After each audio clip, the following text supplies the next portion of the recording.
உலகம் இப்படித்தான் அப்படின்னு நான் ஒரு தலைப்பு கொடுத்துருக்கிறேன்.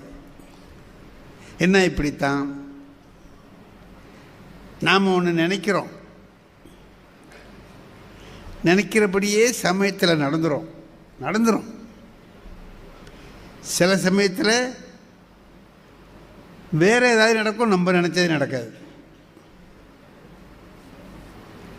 காணாமல் போன சாவியை தேடுவோம், எப்போவோ காணா போன பூட்டு கிடைக்கும், சாவி கிடைக்காது. அதா மாதிரி ஒன்று நினச்சோம்னா அது தவிர இன்னும் ஒன்று கிடைக்கும். சமயத்தில் அதே கிடைச்சாலும் கிடைக்கும்.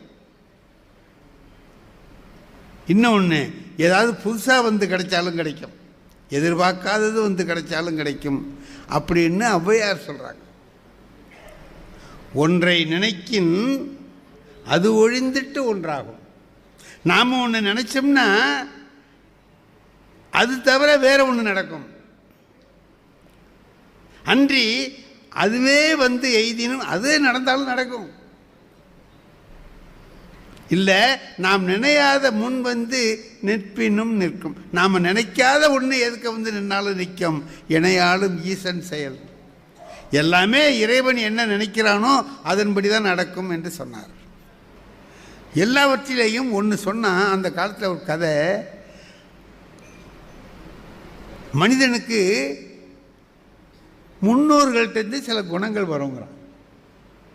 எங்கள் தாத்தாவோட குணம் சிலது என்கிட்ட இருக்கும், எனக்கு தெரியாது. முன்னோர்களுடைய குணம் வரும். நான் என்ன தான் படித்தாலும் கொண்டாலும் அது முந்திக்கிட்டு வந்து நிற்கும். பிறவி குணம்னு சொல்கிறான்ல. அன்னைக்கு அந்த எம்பிபிஎஸ் படித்தவர் ஒருத்தர் சொன்னார், எங்களுக்கு வியாதிகளை பற்றி சொல்லும் பொழுது முதல்ல டிசீசஸ் ஆர் ஜெனட்டிக்னு எழுதியிருக்காங்க. டிசீசஸ் ஆர் ஜெனட்டிக், அணுவிலேயே இருக்குங்கிறான், ஜீன்ஸ்லேயே இருக்குங்கிறான். அது சில நேரங்களில் வெளிப்பட்டு வருது. சில பேருக்கு வெளிப்படுது, சில பேருக்கு வெளிப்படாமல் போயிடுது. அல்ல, வெளிப்படுறதுக்கு முந்தைய அவன் போயிட்டான், ஏதோ ஒன்று நடந்துச்சு. இப்போது முன்னோர்களிடத்திலேருந்து வரக்கூடிய குணத்தை நாம் எந்த அளவுக்கு எடுத்துக்கிறோம்னு பார்க்கணும். ஒரு ராஜாவும் மந்திரியும் என்ன பண்ணுறான், வேட்டைக்கு போனவன் எல்லாரும் அங்கங்கே போயிட்டான். இவன் ரெண்டு பேரும் மட்டும் ஒரு தனியாக இடத்துல வழி தவறி மாட்டிக்கிட்டான். எப்படி வெளியில் போகிறதுன்னு தெரியல, காட்டில் நிற்கிறான். ஒரே இருட்டாக போச்சு. இப்போ ராஜாவுக்கு தண்ணி தாகம், தண்ணி குடிக்கணும். மந்திரி எங்கேயாவது தண்ணி இருக்கான்னு பாருன்னா, அவனும் சுற்றி சுற்றி பார்த்துட்டு வந்தான். தண்ணி உடனேயுமே தண்ணி இல்லை. நாக்கு வரலுதே, இன்னும் கொஞ்ச நேரம் போனாக்கா நமக்கு உயிரே போயிடும்டா, எங்கடா தண்ணி இல்லை அப்படின்னு. மகாராஜா, எனக்கும் தண்ணி தாகம் தான், நான் சுற்றி பார்த்துட்டேன், கிடைக்கல. இந்த பக்கம் 1 கிலோமீட்டர் போனேன், இங்கே 1 கிலோமீட்டர் போனேன், உரண்டையும் இல்லையே, நான் என்ன பண்ணுறதுன்னு. எங்கேயாவது தேடி கொண்டாயா, சும்மா நிற்கிற அப்படின்னு. இப்போது டக்கு டக்கு டக்குன்னு ஒரு சத்தங்க. யாரோ ஒரு கண்ணு தெரியாதவன் தடியை ஊனிக்கிட்டு வர்றான். கிட்ட வந்தான். இவங்க கிட்ட வந்தவுடனே, ஐயா நீங்கள் யாருன்னு கேட்டான். அவனுக்கு பார்வை இல்லை, காட்டு வழியாக வர்றான். ஐயா நீங்கள் யாருன்னு கேட்டான். இவங்க ராஜா, நான் மந்திரி. அப்படிங்களா, எங்கே இங்கே நிற்கிறீங்க? அவர் சொன்னார், இல்லை தண்ணி பார்க்குறோம் கிடைக்கல, வேட்டைக்கு வந்தோம் நிற்கிறோம். அப்படிங்களா, நான் பார்க்கட்டுங்களா அப்படின்னா. உனக்கு தெரியுமா இங்கே? நான் தெரியாது, நானும் புதுசாக பக்கமாக போகிறேன். அப்புறம் எப்படி சொல்லுவேன்? நான் சொல்கிறேங்க ஐயா இருங்க அப்படின்ட்டு இந்த பக்கம் நின்னா, மூக்கை அப்படி வச்சு இழுத்தான். இழுத்தான், இந்த பக்கத்தில் இழுத்தான், 4 பக்கத்துலேயும் அப்படியே மூச்சை இழுத்து விட்டான். சொன்னான், இந்த பக்கத்தில் ஒரு 1 மைல் தூரத்தில் ஒரு குளம் இருக்குங்க, நல்ல பெரிய குளம், நல்ல தண்ணியாக இருக்கும், அங்கே போனால் குடிக்கலாம். அவனுக்கு பார்வை இல்லை, பிறவி குருடன், பிறவியிலேருந்து பார்வை இல்லை. இவன் போய் சுற்றி பார்த்துட்டு வந்து இல்லைன்ட்டான். அவன் ஒரு மைலில் இருக்கு குளங்கிறான். இவன் ராஜா சொன்னான், இந்த பாரு அலைய விடக்கூடாது, நாங்களே ரொம்ப கஷ்டத்தில் இருக்கிறோம், போய் பார்ப்போம், இல்லைன்னா உன்னை கொலை பண்ணிட்டு வேணாம், செய்யுங்க பார்க்குறது. 2 பேரும் போனான். போய் பார்த்தா அருமையான தண்ணி இருக்குது. எடுத்து வாரி வாரி குடித்தான். ராஜாவும் குடித்தான், மந்திரியும் குடித்தான், 2 பேரும் குடித்தான்.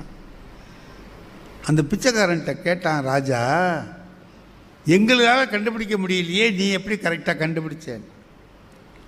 அதுக்கு இந்த பார்வை இல்லாதவன் சொன்னான், மகாராஜா கடவுள் என்ன பண்ணுறான்னு கேட்டிங்கன்னா, ஒரு கதவை சாத்தினாலும் இன்னொரு கதவை திறக்கிறான். ஒரு புலன் சரியாக வேலை செய்யலைன்னாலும் இன்னொரு புலன் நல்லா இருக்கும்படி பண்ணுறான். எனக்கு கண் பார்வை இல்லை, எதையும் பார்க்க முடியல, அதனால் மற்ற புலன்கள் எல்லாம் கூர்மையாக இருக்கும். இப்போ நான் இழுத்து பார்த்தேன், எங்கேருந்து ஈரக்காற்று வருதுன்னு பார்த்தேன். இந்த பக்கத்துலேருந்து தான் ஈரக்காற்று வருது. அது கொஞ்சம் இங்கே வர்றதை பார்த்தா கொஞ்சம் கூடுதலாக இருக்குது, பெரிய குளம் இருக்கும் போல் தெரிஞ்சுது. அதனால் சொன்னேன், அனுமானத்தினால் அறிந்து சொன்னேன். மகாராஜா சொன்னார், நாளையிலேருந்து நீ நம்ம அரண்மனைக்கு வந்துரு, டெய்லி உனக்கு ஒரு பட்டை சோறுன்ட்டான். ஒரு பட்டை சோறுன்னு சொல்கிற பழக்கம் உண்டா? இங்கே அந்த ஒரு இதை கோயிலில் கொடுப்பாங்க பாருங்க, ஒரு பட்டை சோறு ஒரு கிண்ணத்தில் வச்சு அடித்து கொடுப்பேன், அது இவ்வளவு இருக்கும், நிறையா இருக்கும், சாப்பிட்லாம். ஒரு பட்டை சோறு உனக்குன்ட்டான். ரொம்ப நன்றி மகாராஜா, அலையிற வேலை மிச்சம், நான் அதை வச்சு சாப்பிட்டுக்குவேன். அப்போ நான் போனால் அரண்மனைக்கு அழைச்சிட்டு போனானுங்க, தினம் ஒரு பட்டை சோறு கொடுக்குறான். ஒரு நாள் மகாராஜா கிட்ட கொண்டு வந்து வைரக்கல் விற்கிறதுக்கு ஒருத்தன் வர்றான், வெளிநாட்டிலேருந்து உட்கார்ந்துருக்கான். அவர் உள்ளூரில் இருக்கிற பெரிய பெரிய வியாபாரிகள் எல்லாம் வரவழைச்சி, பாருங்கள் இதில் எது நல்ல வைரம்னு பார்த்து தேர்ந்தெடுத்து கொடுங்கன்னு சொன்னார். ஒரு வைரத்தை தேர்ந்தெடுத்தாச்சு, இதுதான் சரியானது அப்படின்னா.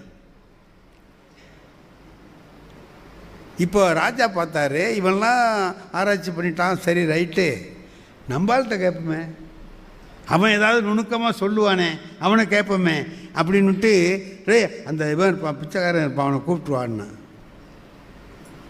வந்தான், இந்த மாதிரி நாங்கள் வைரத்தை தேர்ந்தெடுத்துருக்கோம்ப்பா, எல்லோரும் நல்லதுன்னு சொல்கிறாங்க, அது நல்லது தானாங்கிறத நீயும் கொஞ்சம் பார்த்து சொல்லு அப்படின்னா. அவன் வாங்கி கையில் வச்சுக்கிட்டான். இப்படி கொஞ்சம் நேரம் இருந்தான். அப்புறம் சொன்னான், மகாராஜா இதில் ஒரு ரேகை இருக்குது, இந்த வைரத்தில் உள்ளார ஒரு ரேகை இருக்குது, அந்த ரேகை இருந்தால் போட்டுக்கிறவங்களுக்கு கெடுதல்னு சொல்லுவாங்க. எல்லாரும் ரொம்ப ஆராய்ச்சி பண்ணி பார்த்துட்டான், எல்லாம் பார்த்தான்னு சொன்னான். இவன் சொல்கிறான் ரேகை இருக்குங்கிறான். இப்போ எல்லாருக்கும் என்ன, அப்போ நம்ம பார்த்தவங்களாம் முட்டா போயெல்லாம், இவன் தான் பெரிய அறிவாளியா? சரி, அதெல்லாம் ஒன்றும் சொல்லாதீங்க, இன்னும் ஒரு பவர் உள்ள லென்ஸு கொண்டு வாங்க, வச்சு பார்ப்போன்னு பார்த்தா உள்ள ஒரு ரேகை இருக்குது. எல்லாருக்கும் ஆச்சரியமாக போச்சு. இப்போ ராஜா கேட்டான், எப்படா கண்டுபிடிச்சேன்னு கேட்டான். கையில் வச்சா அதனுடைய வெளியில் இருக்கிற ஒளியை வாங்கி அது கொடுக்கும், அது எல்லா இடத்துலையும் படுது, ஒரு நேர் கோடாக ஒரு இடத்துல அந்த ஒளி படலை, அப்போ அங்கே ஏதோ ஒரு தடை இருக்குன்னு அர்த்தம். அதுதான் ரேகை. அது இருக்கிறது நல்லது இல்லைன்னு சொல்லி நான் கேள்விப்பட்டிருக்கேன், அதை சொன்னேன். மகாராஜா பார்த்தான், அருமையாக சொன்னேன், உனக்கு இன்னும் ஒரு பட்டை சோறுன்ட்டு. எனக்கு வாழ்க்கையில் எல்லா வேலையும் முடிஞ்சு போச்சு மகாராஜான்ட்டான். இன்னுமே நான் வெளியில் போய் தேட வேண்டியதில்லை, அரண்மனையிலே எங்கேயாவது ஒரு ஓரத்தில் படுத்திருக்கேன், நீங்கள் 2 பட்டை சோறு கொடுத்தா போருன்ட்டான். ஒரு நாள் ராஜா தனியாக உட்காந்துருக்கான், பொழுது போகலை. மந்திரியை விட்டு அந்த பிச்சைக்காரன் அங்கே இருப்பான், கூப்பிட்டு வந்தான். வந்தவுடனே கேட்டான், ஐயா இங்கே வா, நீ எல்லாம் ரொம்ப நுணுக்கமாக சொல்கிற, சரிதான். எனக்கு ஒரு விஷயத்தை நீ சொல்கிறியா? என்னன்னா, என்னை பற்றி நீ என்ன நினைக்கிற சொல்லு. பிச்சைக்காரன் கேட்டான், நான் சொன்னேன்னா, உண்மையை சொன்னேன்னா எதுவும் தண்டனை கொடுக்க மாட்டீங்கல்ல? அதெல்லாம் கொடுக்க மாட்டேன். தண்டனை கொடுக்குறதா இருந்தாலும் நான் யோசிச்சுட்டு கொடுக்கும். சொன்ன உடனே ஆத்திரப்பட்டு கொடுத்துறாங்க. என்ன இல்லை, நீ சும்மா சொல்லு, என்னை பற்றி என்ன நினைக்கிறேன்னா. மகாராஜா, நீங்கள் ஒரு மகாராஜாவுக்கு பிறந்த ஆள் அல்ல, ஒரு பிச்சைக்காரனுக்கு பிறந்தவர் நீங்கள். இப்போ அவனுக்கு எப்படி இருக்கும்? இந்த பாரு, ரொம்ப கடுமையான விஷயம் சொல்லியிருக்கிற, இதுக்கு ஒன்றுக்கு தலை இருக்காது. எங்கள் அம்மா இருக்காங்க, நான் அவங்கள போய் கேட்டுட்டு வந்துடுறேன்ட்டு ஓடுறான் அம்மாகிட்ட. அம்மாக்கிட்ட போய் கேட்குறான், இந்த மாதிரி பிச்சைக்காரன் சொல்கிறான், என்னம்மான்னு கேட்டான். அவன் சொல்கிறது சரிதான்டான்னாங்க அந்த அம்மா.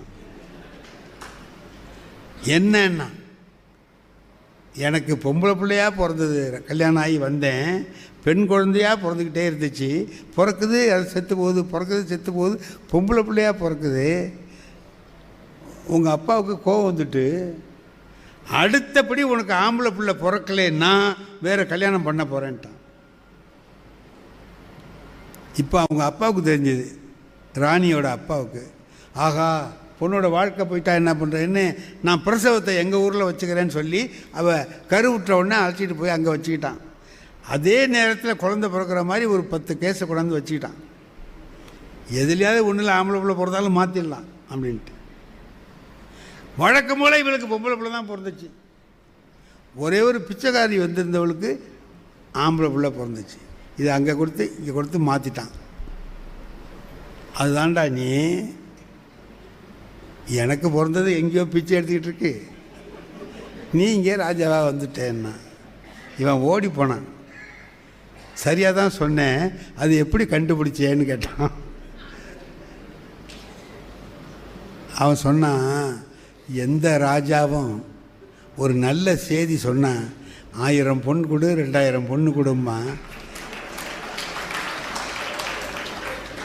நீங்கள் தான் பட்டை சோறு கொடுன்னீங்க. நீங்கள் முத காட்டில் சொன்னீங்க பாருங்கள், பட்டை சோறு கொடுன்னு. நான் அப்போவே முடிவு பண்ணிட்டேன், இவன் ராஜாவுக்கு பிறந்தவன் இல்லை. அதாவது நாம் நினைக்கிறதே இருக்கும், நினச்சது நடக்காமல் போகும், புதுசாக ஒன்று முளைக்கும். ஔவையார் சொன்னபடி பார்த்தா இணையாலும் ஈசை, இதெல்லாம் கடவுளுடைய வேலை, அப்படி தான் நடக்கும் அப்படின்னு சொல்லி சொன்னான். நாங்கள் எங்களுடைய வேலையை பார்க்குறோம், நம்ம கலெக்டர் அவங்க வேலையை பார்க்குறாங்க, ஆர்டிஓ டிஆர்ஓ அவங்க வேலையை பார்க்குறாங்க, அந்த அம்மா அவங்க வேலையை பார்க்குறாங்க. ஒவ்வொருத்தருக்கும் எவ்வளவு பெரிய அனுபவங்கள் கிடைக்குது வாழ்க்கையில். ஒன்று ஒரு பாடம் தானே ஒரு மனுஷனுக்கு, ஒவ்வொன்றும் ஒவ்வொரு பாடம் சொல்கிறான். நான் என்ன செய்வேன்னு கேட்டிங்கன்னா, ஒரு வகுப்பில் பாடம் எடுக்கிறதுனா அதுக்கு முன்னாடி ஒரு கதை சொல்லிட்டு ஆரம்பிப்பேன். அப்போ தான் பிள்ளைங்க ஆர்வமாக கேட்பான். அதுக்காக நாளைக்கு ராமாயணம் பாடம், குகப்படலம் நடத்தணும் போகிறேன். நாளைக்கு ராமாயணம் நடத்துவோண்டான்னு சொல்லிட்டேன். இன்றைக்கி நடத்துறதுக்கு போனோன்னா நான் வழக்கமாக ஒரு கதை சொல்லுவேன். ராமாயணத்தை ஒரு பிள்ளைகளுக்கு வேடிக்கையாக இருக்கணுமேங்கிறதுக்காக சொல்லுவேன். ஒரு இன்ஸ்பெக்டர் இருந்தார், அவருக்கு ராமாயணம் ரொம்ப நல்லா தெரியும். ராமாயணம் A to Z ஃபுல்லாக தெரியும். ஆனால் அவர்கிட்ட உள்ள கெட்ட குணம் என்னன்னா, எல்லார்ட்டையும் அதை சொல்லி சொல்லி டெஸ்ட் பண்ணுவார். ராமனோட அம்மா பேர் என்னடாம்பார், தெரியலனா இது கூட தெரியலையா முண்டான் அப்படிம்பார். அவர் ஒரு நாள் ஒரு பள்ளிக்கூடத்தில், கிராமத்தில் உள்ள ஒரு பள்ளிக்கூடத்தில் 4ஆம் வகுப்புகளை போய் ஒரு கேள்வி கேட்குறார். டேய் தம்பி எழுந்திரா நினைச்சான், ஜனகனுடைய வில்லை உடைச்சது யாருடான்னார். ஜனகனுடைய வில்லை உடைச்சது யாரு? அவனுக்கு ராமாயணம் தெரிஞ்சால் ராமன் உடைச்சான்னு சொல்லுவான். அவனுக்கு ராமாயணத்துக்கு சம்பந்தமே இல்லை. அவன் சொன்னான், நான் உடைக்கலை சார் அப்படின்னா. என்ன நீ உடைக்கலையா? ஜனங்களுடைய வில்லை உடைச்ச நான் உடைக்கலை சார். வாத்தியாரை திரும்பி பார்த்து கேட்குறார், ஏயா என்னையா பாடம் நடத்துகிற? ஜனகனுடைய வில்லை உடைச்சது யாருன்னு கேட்குறேன். நான் இல்லைங்கிறான் அப்படின்னா. அதுக்கு வாத்தியார் சொன்னார், அவன் அப்படிலாம் செய்ய மாட்டான் சார். அவன் ரொம்ப நல்ல பிள்ளை, எதையுமே உடைக்க மாட்டான் சார். சில பயலெல்லாம் ஸ்லேட்டு லைட்டு வாங்கிட்டு இருந்தால் உடச்சிக்கிட்டே இருப்பான். இவன் பாருங்கள், 1ஆவதில் வாங்கின ஸ்லேட்டு இன்னும் வச்சுருக்கான். நல்ல பிள்ளை சார் அவன். இவன் உடைச்சான்னு உங்களுக்கு யார் சார் சொன்னான்னு கேட்டேன். அட பாவி, பையன்தான் இப்படி இருக்கான்னா வாத்தியாரும் இப்படி இருக்கிறாரு நினச்சிக்கிட்டு ஹெட் மாஸ்டர்கிட்ட போய் ரிப்போர்ட் பண்ணிவிடுவோம்னு சொல்லிட்டு போகிறான். யோ, உங்கள் பள்ளிக்கூடத்தில் 4ஆவதில் போனேன், பையனை கேட்குறேன், நான் இல்லைங்கிறான். வாத்தியாரை கேட்டால் அவன் அப்படிலாம் செய்ய மாட்டான், நல்ல வாங்குறாரு. என்னையா பள்ளிக்கூடம் இது அப்படின்னா. ஹெட் மாஸ்டருக்கும் அந்த வாத்தியாருக்கும் ரொம்ப நாளாக ஒரு வாங்கல். இதை வச்சு அவர் வேலையை முடிச்சிடலான்னு நினச்சி அவர் முடிவு பண்ணிட்டார். அது என்ன சார்? அந்த பைய உடைச்சிருக்கான் இல்லைங்கிறான். வாத்தியாரும் அவனுக்கு சப்போர்ட் பண்ணுறாரா? நீங்கள் எழுதி வைங்க சார், எவன் தான் உடைச்சான்னு கண்டுபிடிச்சிருவோன்ட்டான். இவருக்கு பைத்தியமே பிடிச்சி போய்டும் போல போய்ட்டு. பையன் இப்படி இருக்கான், வாத்தியார் அப்போ இருக்கார், ஹெட் மாஸ்டர் இன்னும் மோசமாக இருக்கிறார் அப்படின்ட்டு தாங்கலை அவருக்கு. இவர் ஒன்று கிளம்பி போகிறார். அவருக்கு மேல் அதிகாரி இருக்கார்ல, டிஇஓ, மாவட்ட கல்வி அதிகாரி, அவர்கிட்ட போய் சொல்லிடலான்ட்டு போனார்.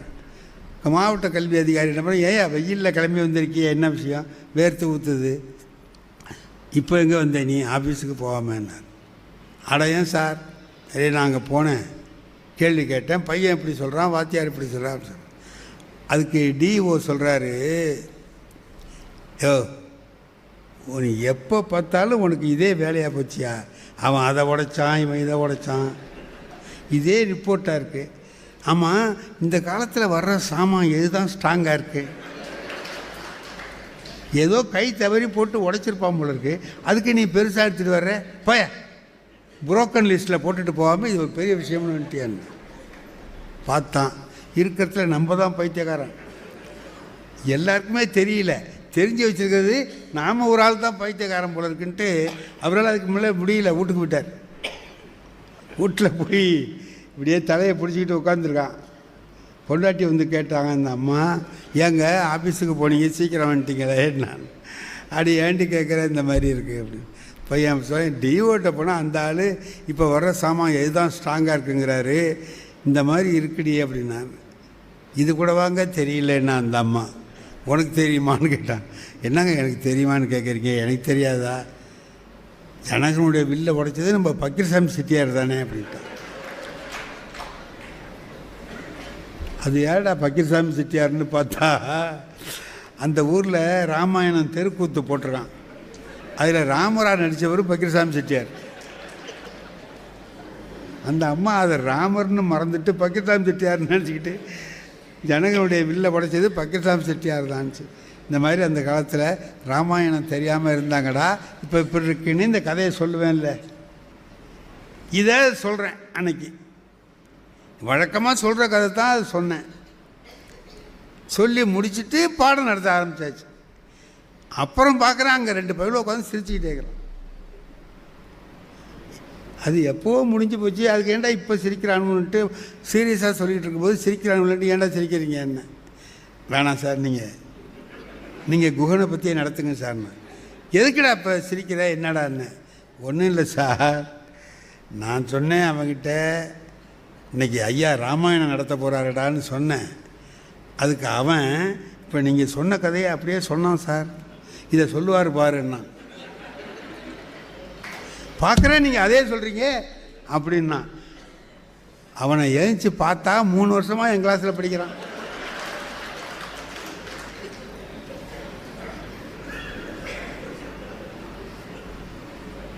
நம்ம நினச்சிக்கிட்டு சொல்கிறோம்.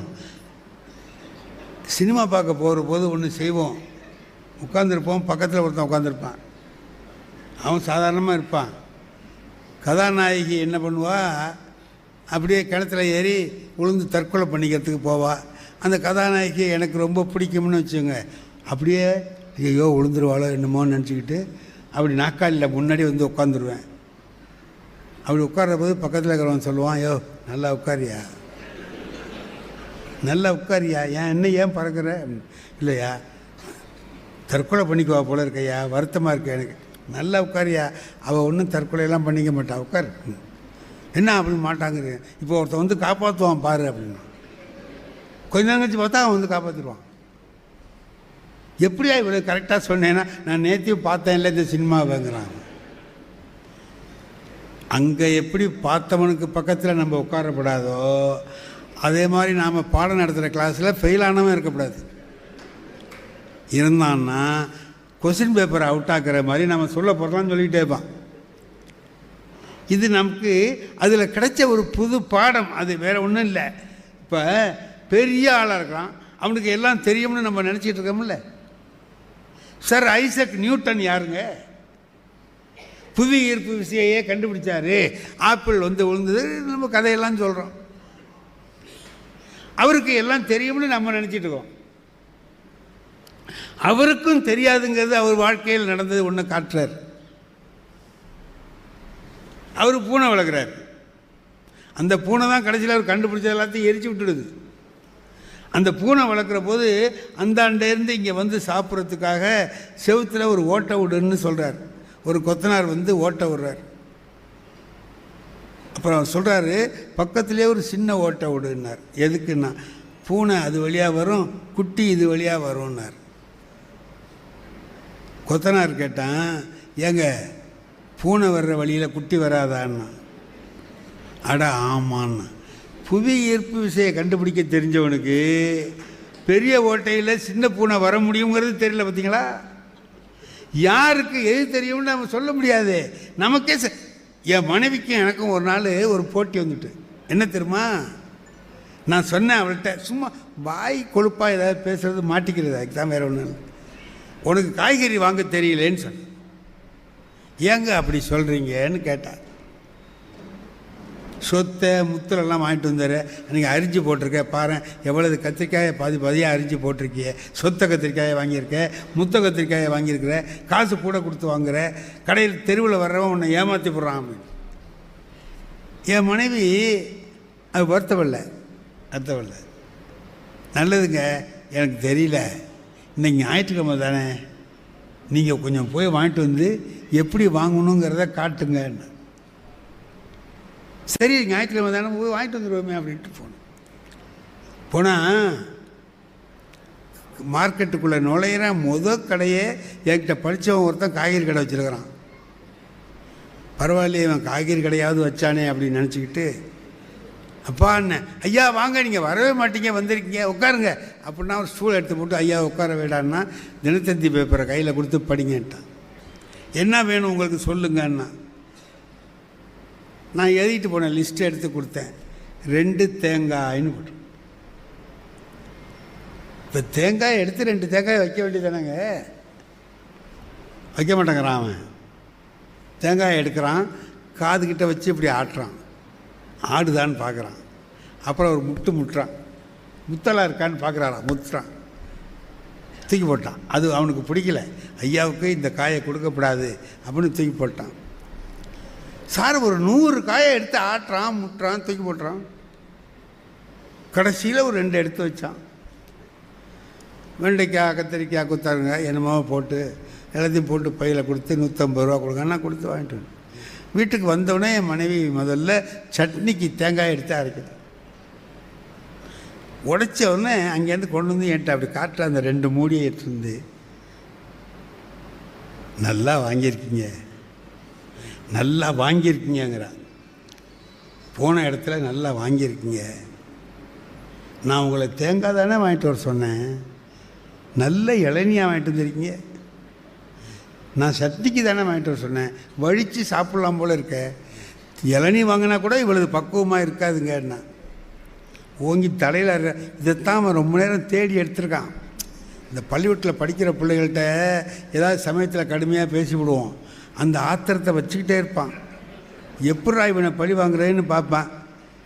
நம்மளால் ஒன்றும் சொல்ல முடியாது, வீட்லையாவது வாங்கி கொடுப்போம்னு சொல்லி நமக்காக தேடி தேடி எடுத்தாங்க பாருங்க. அந்த இலசு கிடைக்கல, புத்தலாக இருந்திருக்கு போது எல்லாம் தூக்கி போட்டுட்டு இலசா பார்த்து கொடுத்து எனக்கு வருத்தமாக போச்சு. இப்படியே கணத்தில் கையை வச்சுக்கிட்டு உட்காந்துருந்தேன்.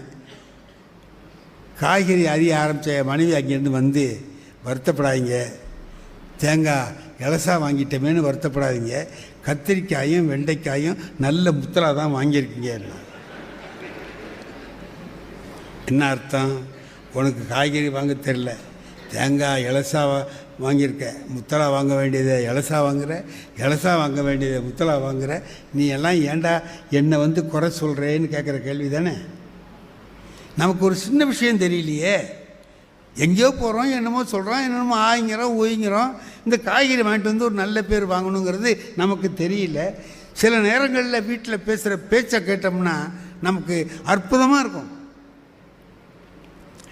நான் எப்போதுமே என் வீட்டில் வெளியில் புறப்படும் போது, வெளியில் ஊருக்கு இருக்க எங்கேயாவது போகிறேன்னா விடிகாலம் 3 மணி 4 மணிக்கெல்லாம் புறப்படுவேன். என் மனைவியை எழுப்பி விடுறதே இல்லை.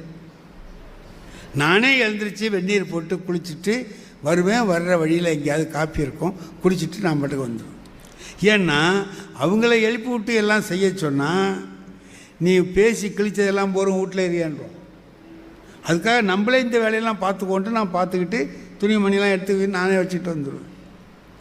ஒரு நாள் அந்த மாதிரி எங்கேயோ போகிறதுக்காக 4 மணிக்கு எழுந்திரிச்சேன். என் மனைவி எனக்கு காப்பி போட்டு கொண்டாந்து கொடுத்தேன். எனக்கு ஆச்சரியமாக இருந்துச்சு, இது நடக்காதே, என்ன நீ எப்படி பண்ண? இல்லை, நேற்று ராத்திரி உங்கள் ஃப்ரெண்டுக்கிட்ட பேசிகிட்டு இருந்தீங்கல்ல 4 மணிக்கு புறப்படணும்னு, அதை நான் கேட்டுக்கிட்டேன். நீ ஏஞ்சி நம்ம குளிர் நேரமாக இருக்க ஒரு காப்பி போட்டு கொடுப்போம்னு தான் போட்டேன். எனக்கு ரொம்ப பிரியமாக இருந்துச்சு. நேற்றே பாலை எடுத்து வச்சுருந்தேன், அதில் காப்பி போட்டேன் அப்படின்னா சரின்னு ஆற்றி குடிக்கிறதுக்காக ஆற்றினேன். எங்கள் வீட்டில் நாங்கள் ஒரு நாய் வளர்க்குறோம், நல்ல நாய். நான் எது சாப்பிட்டாலும் அதுக்கு பிடிக்காது, லொல்லு லொல்லு லொல்லு கத்துது. நான் காப்பி குடிக்கிறேன்னா அது கொடுக்காமல் குடிக்கிறேன்ட்டு கத்துது. நான் என் மனைவிட்ட கூப்பிட்டு சொன்னேன், நாய் கத்துது, என்னை குடிக்க விடாது போல இருக்கு, இந்த பால் மிச்சம் வச்சிருக்கியே அதெல்லாம் எடுத்து நாய்க்கு ஊற்றவான்னு கேட்டேன். உள்ளார இருந்து என் மனைவி சொன்ன செய்தி என்ன தெரியுமா? ஊற்றி விடாதீங்க, நாய்க்கு பழைய பால்லாம் ஊற்றினா வயிற்றுக்கு ஆகாதுன்ட்டான். நான் கேட்டேன், நாய்க்கு கூட ஆகாதியா எனக்கு கொடுத்தேன்னு கேட்டேன். நாய்க்கு சிலது ஆகும், உங்களுக்கு சிலது ஆகும், ரெண்டையும் கம்பேர் பண்ண வேண்டாம், இது வேறு அது வேறேன்ட்டா. ஆனால் அப்போவும் நாம் வந்து அதில் வருத்தப்பட்டுக்காம நயமாக பேசுகிறாளே மனைவின்னு நினச்சி சந்தோஷப்பட கற்றுக்கிட்டோம்னா எது நினைக்கிறோமோ அது நடக்கும். வாழ்க்கையில் நாம் நினைப்பது தான் நடக்கும்னு நினைக்க முடியாது. எவ்வளவு பெரிய ஆளுக்கும் ஒருத்தர் படகுல போகிறாருங்க, படகுல அப்படி போயிட்டே இருக்கிறார், படகோட்டி ஓட்டுறான், அவர் ஒண்டி தான் உட்காந்துருக்கிறார். அவர் கேட்குறார், ஏப்பா உனக்கு ராமாயணம் தெரியுமான்னு கேட்டார். தெரியாதுங்க. வாழ்க்கையில் ஒரு கால் பகுதியை வீணாக்கிட்டியாடா பாவி, ராமாயணம் தெரியாமல் இருக்கலாமா அப்படின்னார். ஆமாங்க, நான் என்ன பண்ணுறேன்ட்டான். அப்புறம் கொஞ்சம் தூரம் போச்சு, இப்படி ஓட்டிக்கிட்டே தான். இப்போ பண்டிதர் கேட்டார், சரி மகாபாரதமாவது தெரியுமா அப்படின்னார். தெரியாது சாமி. வாழ்க்கையில் பாதியை வீணாக்கிட்டியாடா முட்டா பேலே அப்படின்னா. ஆமாங்க. இன்னும் கொஞ்சம் தூரம் போன உடனே பண்டிதர், அதான் அவருக்கு அதெல்லாம் தெரியுமா, அந்த ஆணவத்தில் சொல்கிறார், பகவத்கீதை தெரியுமாடா மடையா அப்படின்னார். தெரியாது சாமி. முக்கால் பகுதி வாழ்க்கையை வீணாக்கிட்டியாடா முண்டம் அப்படின்னார். அப்புறம் கொஞ்சம் தூரம் போச்சு, படகுல ஒரு ஓட்டை விழுந்துருச்சு, அது வழியாக தண்ணி உள்ளே வருது கங்கையில், படகு முழுக போகுது. படகோட்டி கேட்டான், சாமி உங்களுக்கு நீச்சல் தெரியுமான்னா. தெரியாதுன்னார். முழு வாழ்க்கையும் போகுது தொலைடா அப்படின்னா.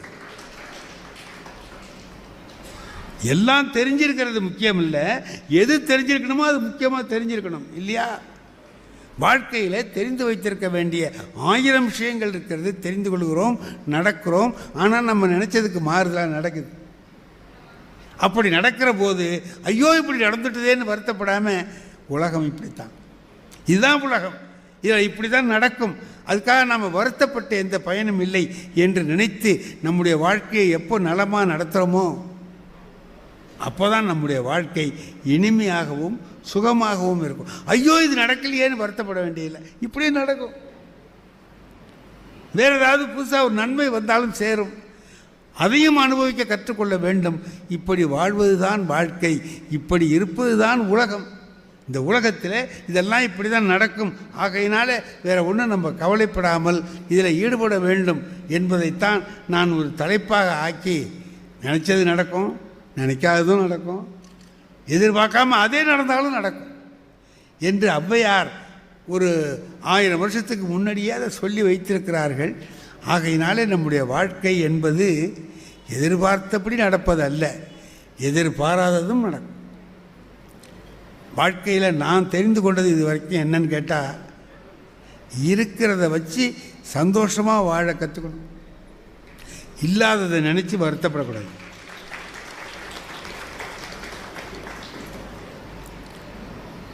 எது இருக்கோ அதை நினச்சி சந்தோஷப்படணும், எது இல்லையோ அதை நினச்சி வருத்தப்பட்டுக்கிட்டு இருந்தால் வாழ்க்கை பூரா சோகமான வாழ்க்கையாக போயிடும். அவ்வாறு போகாமல் இருக்க வேண்டும் என்பதுதான் சிறந்த வாழ்க்கை.